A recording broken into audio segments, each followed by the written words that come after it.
ઈષ્ટદેવ સ્વામિનારાયણ ભગવાન, માતૃ સંઘ સંતો, વંદનીય હરિભક્તો, બધાને જય સ્વામિનારાયણ। આ પવિત્ર ધામ મહારાજ અહીંયા મહિનો દી રહીને કથા કરતા હતા, એવું આ પવિત્ર સ્થાન છે। તેમાં તમે બધાએ આ ભગવાનનું ભજન કરવું છે। સ્વામિનારાયણ મહામંત્રનો બહુ મહિમા છે। સ્વામિનારાયણ નામ એક જ વાર, બીજા નામ રટ્યા વાર 1000, 1 રૂપિયાના 1000 રૂપિયા મળે। સ્વામિનારાયણ નામ એક વાર, બીજા નામ 1000। શ્રુતિમાં મારા નામ છે અનેક, સર્વોપરી ગણાય આ એક। ભગવાન કે મારા નામ શ્રુતિમાં ઘણા છે, પણ સર્વોપરી એક જ છે। સ્વામિનારાયણ ભગવાને આ વેદમાંથી પોતાનું નામ પ્રગટ કર્યું છે ફરણીમાં। તો આ નામનો બહુ મહિમા છે। અને આ સ્થાનમાં બધા મોટા મોટા જોગીઓ રહે છે, આપણે દેખાય નહીં, પણ બધા અંતરિક્ષ રહે છે। મોટા સંતો એ જુએ, પણ તમને દેખાય નહીં। માટે જો તમે બધા ભાગ્યશાળી છો કે આવા સંતોના સાનિધ્યમાં આ ભગવાનના મંત્રનો જપ કરો છો। આ જપનો એક જપના 1000 ગણો ફળ મળે છે। આ પુરુષોત્તમ મહિમા, પુરુષોત્તમ માસનો એટલો બધો મહિમા છે। પુરુષોત્તમ માસનું ભગવાને પોતાનું નામ આપ્યું છે કે જે તારા સમયમાં જે કરશે એ બધું મને પહોંચશે। તો આવો પુરુષોત્તમ મહિમાનો મહિમા છે। અને તમે બધા આ મંત્રનો જપ જગના ઉછેરો છો, ભગવાન બહુ રાજી થશે અને તમને બધાને અક્ષરધામનું સુખ આપે। જુઓ, તમે આ જપ કરી અને રાતે ઘરે જાઓ ત્યારે ભગવાનને સંભાળો છો કે બીજું સંભાળો છો? ભગવાનને સંભાળો।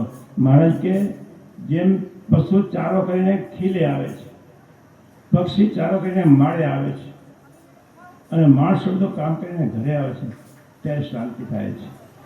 તો આપણે બધું કરીને ભગવાનની મૂર્તિમાં સ્થાન થવું, ભગવાનની મૂર્તિ સંભાળવી। ભાઈઓ, આ ધનબાઈ ફઈનું ગામ છે ભાઈ। ધનબાઈ ફઈ મહારાજને જમુનાજીને એ લઈ આવ્યા છે, ગંગાજી હતા। ગંગાજીનું પાણી પહેલાં ઠંડુ હતું અને જમુનાજીનું પાણી ગરમ હતું। મેં અનુભવ કરેલો, જોયેલો। આવા પ્રતાપજી ગંગા જમુનાનું આ સ્થળ છે। અને સ્વામિનારાયણ ભગવાન ઘણા અહીં રહ્યા છે અને ઘણી લીલા કરી છે। માટે તમે બધા ભાગ્યશાળી છો અને આ મંત્રો જાપ કરો છો આ સંતોની સાનિધ્યમાં। અને સંતો બહુ પસંદ થાય છે, એ મોટો લાભ છે। આવા સંતો મળે ક્યાંથી ખબર છે? આવા સંતો સ્વામિનારાયણના સાધુ કહેવાય। સ્વામિનારાયણ સાધુ કોણ કહેવાય ખબર છે? 2 આચાર્ય દીક્ષિત હોય એ સ્વામિનારાયણ સાધુ કહેવાય। બીજા સાધુ કહેવાય। સ્વામિનારાયણ સાધુ 2 આચાર્ય દીક્ષિત હોય એ સ્વામિનારાયણ સાધુ કહેવાય। કારણ કે સ્વામિનારાયણ આચાર્ય દીક્ષા આપી, મહારાજે એને આજ્ઞા કરી છે કે તમને મોક્ષ દીક્ષા આપો। તો આવા સ્વામિનારાયણ સંતો તમને મળ્યા છે। અને જો આ મંડળ છે ઘનશ્યામ જીવનદાસ પુરાણીનું મંડળ છે। ઘનશ્યામજી સ્વામી વચનશ્રી હતા, કેટલા એને દીકરા દીધા છે મેં મને અનુભવ છે।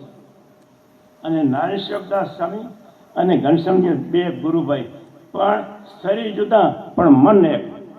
કોઈ દિવસ સ્વામી ઘનશ્યામ શિવાનું વચન નારાયણેશ્વર સ્વામી ઉથલાવે નહીં, જેમ કે હાલો જવા દો એમ કે। તો આવા સંતોનું મંડળ અને એવા સંતોના આશીર્વાદથી આ મંડળ ચાલે છે, બહુ સામસાથાઈ ચાલે છે। અત્યારે બધી જવાબદારી લક્ષ્મીપ્રસાદ સ્વામી ઉપર છે। માટે જો આ સાધુને સાચવા બહુ કઠણ છે। એક મારા દીકરાથી ત્યાં ચાલતા, આ તો બધે માવું જુદું જુદું, એને હાચવા એ જબરી વાત છે। આ સંતો હાથે છે, આ ભગવાનનો પ્રતાપ છે। અસ્તુ, જય સ્વામિનારાયણ। વાલા ભક્તજનો, પૂજ્ય જગતપવન સ્વામીએ પોતાના અંતરના રૂડા આશીર્વાદ પાઠવ્યા। અમે જ્યારે આનું શેડ્યુલ નક્કી કર્યું, બપોર પછી સંતના આશીર્વાદ દરરોજ